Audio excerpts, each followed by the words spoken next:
আমি আপনাদের তীত পুস্তকে 2 অধ্যায় 11 পদ থেকে এই সুন্দর নিয়মটি পড়ে শোনাচ্ছি। তাতে নিম্নরূপ লেখা আছে, কেননা ঈশ্বরের অনুগ্রহ প্রকাশিত হইয়াছে। কে এনেছেন ঈশ্বরের অনুগ্রহ? যিশুর সঙ্গে এসেছিলেন অনুগ্রহ ও সত্য উভয়ই। এটাই লেখা আছে যোহনের সুসমাচারের শুরুতে, যদি আপনি পড়তে চান। কেননা ঈশ্বরের অনুগ্রহ প্রকাশিত হইয়াছে, কার কাছে আবির্ভূত হয়েছে, তাহা সমুদয় মনুষ্যের জন্য পরিত্রাণ আনয়ন করে।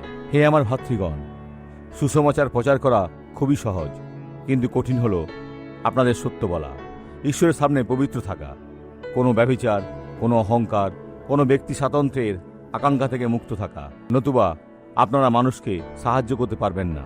সুতরাং এখানে বলা হয়েছে যে সমুদয় মনুষ্যের জন্য পরিত্রাণ আনয়ন করে। সুতরাং যান এবং প্রচার করুন, কারণ ঈশ্বর আপনাকে প্রজ্ঞা দেবেন, যেমনটা তিনি সর্বদা দেন, এবং আপনি দেখতে পাবেন আপনি কি করতে যাচ্ছেন। আমরা কি এখন আশীর্বাদ করব? পিতা, আমি সকলকে আশীর্বাদ করি যেমন তারা আমাকে আশীর্বাদ করে, কারণ আমরা সকলেই পারস্পরিকভাবে প্রার্থনা করছি। তোমার অনুগ্রহ আমাদের কাছে প্রকাশিত হয়েছে, যেমন যিশু একে মুক্তিদায়ী সত্যের সাথে একত্রিত করেছেন।